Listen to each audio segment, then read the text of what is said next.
ಹೋಗಿ ವಸುದೇವ ಹಾಗೂ ದೇವಕನನ್ನು ಇಲ್ಲಿ ಕರೆದುತ. ಅಪ್ಪಣೆ ಮಹಾಪ್ರಭು.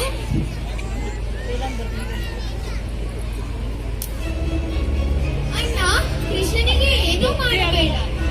ಕಂಸ, ನನ್ನ ಕೃಷ್ಣನನ್ನು ಬಿಟ್ಟು ಬಿಡು.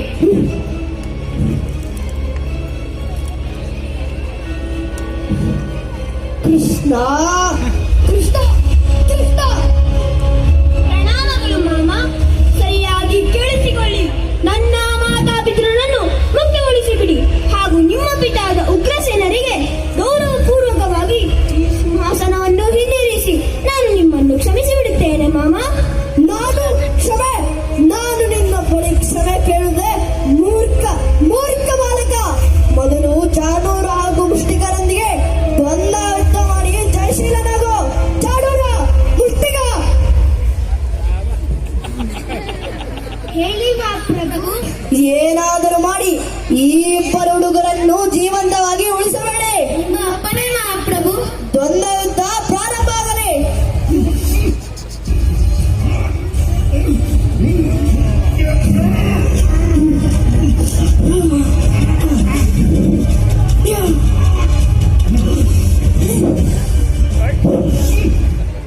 ಚಾಣೂರ, ಏಳು.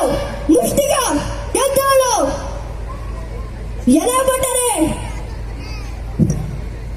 ಈ ಇಬ್ಬರು ಹುಡುಗರನ್ನು ಮಥುರೆಯಿಂದ ಓಡಿಸಿ ಹಾಗೂ ಆ ನೀಚನಾದ ವಸುದೇವನನ್ನು ಕತ್ತರಿಸಿ ಹಾಕಿ. ಎಲೆ ಕಂಸನೇ, ನಿನ್ನ ಪಾಪದ ಕೂಡ ತುಂಬಿದೆ. ನನ್ನ ಕೈಯಿಂದಲೇ ನಿನ್ನ ಮರಣ.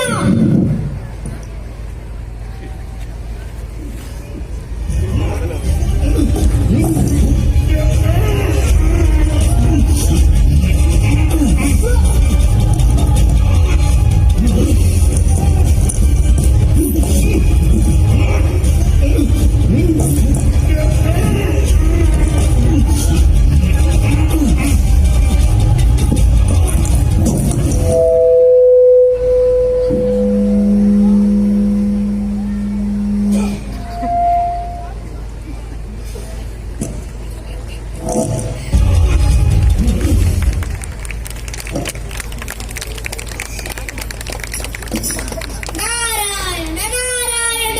ಆಹಾ, ಸೃಷ್ಟಿಕರ್ತ ಪರಮಾತ್ಮ ಆ ದುಷ್ಟ ಅಸುರ ಕಂಸರನ್ನು ಸಂಹರಿಸಿದ ನಿನ್ನನ್ನು ಮರಣಿಸುವುದು ಸಾಧ್ಯ.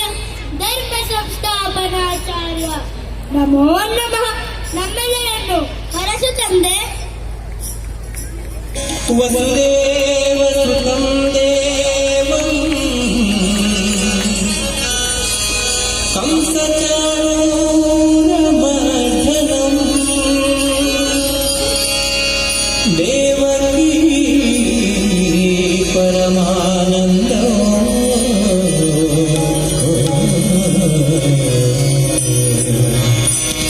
ಕೃಷ್ಣಂ ವಂದೇ ಜಗದ್ಗುರುಂ.